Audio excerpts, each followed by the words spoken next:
Shalom everyone. I am Sarita, a student of the Holy Torah at ACTC Seminary. ప్రియులారా, ఈ వీడియోలో బెమిద్బర్లోని లేదా సంఖ్యాకాండంలోని మొదటి పర్ష అనగా బెమిద్బర్ పర్ష యొక్క క్లుప్త వివరణను తెలుసుకుందాం.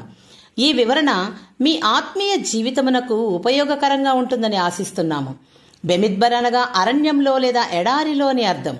ఈ పర్ష సంఖ్యాకాండము మొదటి అధ్యాయము 1వ వచనము నుండి 4వ అధ్యాయము 20 వచనములలో వివరించబడింది. ఈ పర్ష ఇజ్రాయేలీయుల ఎడారి ప్రయాణంలో ఒక కీలకమైన దశను సూచిస్తుంది. ఇక్కడ వారి సంఖ్య, సంస్థాగత వ్యవస్థ మరియు ఎలోహిం సేవలో లేవీయుల పాత్ర గురించి వివరించబడింది. ఈ పర్ష మోషే ద్వారా యావే నుండి వచ్చిన ఆదేశాలతో ప్రారంభమవుతుంది. మొదటిది ఇజ్రాయేలీయుల జనాభా లెక్కింపు. సంఖ్యాకాండము మొదటి అధ్యాయము 1 నుండి 54 వచనములలో ఈ పర్షాలో మొదటి ముఖ్యమైన సంఘటన ఇజ్రాయేలీల జనాభా లెక్కింపు. యావే మోషే మరియు అహరోనులకు ఆదేశిస్తాడు, 20 సంవత్సరాలు మరియు అంతకంటే ఎక్కువ వయసు ఉన్న పురుషులను గోత్రాల వారీగా లెక్కించమని. ఈ లెక్కింపు ఇజ్రాయేలీలను ఒక సైన్యంగా సంస్థాగతం చేయడానికి మరియు కనాను దేశంలోకి ప్రవేశించడానికి సిద్ధం చేయడానికి జరిగింది. ప్రతి గోత్రం నుండి ఒక నాయకుడు నియమించబడ్డాడు మరియు మొత్తం 6,03,550 మంది యుద్ధ సమర్థులైన పురుషులు లెక్కించబడ్డారు. అయితే లేవీ గోత్రం ఈ లెక్కింపులో చేర్చబడలేదు, ఎందుకంటే వారు ఎలోహిం సేవలో ప్రత్యేక బాధ్యతలు కలిగి ఉన్నారు.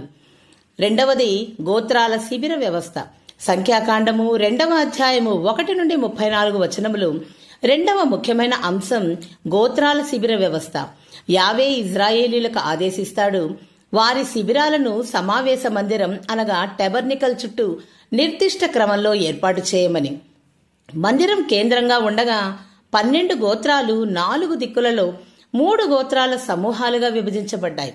తూర్పున యూదా, ఇస్సాకారు, జెబూలూను, దక్షిణాన రూబేను, సిమ్యోను, గాద్, పశ్చిమాన ఎఫ్రాయిము, మనషే, బెన్యామీను మరియు ఉత్తరాన దాను, అషేరు, నఫ్తాలి. ఈ వ్యవస్థ శిబిరంలో క్రమశిక్షణ మరియు ఐక్యతను నిర్వహించడానికి సహాయపడింది.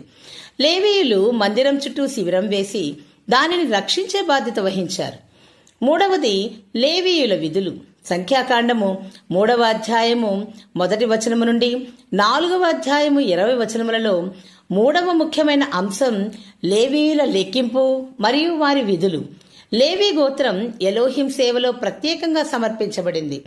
వారు మందిరం యొక్క రక్షణ, రవాణా మరియు సేవలకు బాధ్యత వహించారు. లేవీయులు 3 కుటుంబాలుగా విభజించబడ్డారు: గెర్షోనీయులు, కహాతీయులు మరియు మెరారీయులు. గెర్షోనీయులు మందిరం యొక్క కర్టన్లు మరియు తెరలను చూసుకున్నారు. కహాతీయులు పవిత్ర పాత్రలైన ఒడంబడిక పెట్టె, దీపస్తంభం మరియు బలిపీఠాన్ని సంరక్షించారు. మెరారీయులు మందిరం యొక్క నిర్మాణ భాగాలను చూసుకున్నారు. 30 నుండి 50 సంవత్సరాల వయసు గల లేవీయులు ఈ సేవలో పాల్గొన్నారు మరియు వారి మొత్తం సంఖ్య 8,580గా లెక్కించబడింది. ప్రియులారా, ఈ పర్ష మనకు అనేక ఆధ్యాత్మిక పాఠాలను తెలియజేసింది. ఉదాహరణకు బెమిద్బర్ పర్ష మనకు ఎలోహిం ప్రజలలో క్రమశిక్షణ, ఐక్యత మరియు ఆయన సేవలో నిబద్ధత యొక్క ప్రాముఖ్యతను బోధిస్తుంది. జనాభా లెక్కింపు ఎలోహిం ప్రజల బలాన్ని సూచిస్తుంది.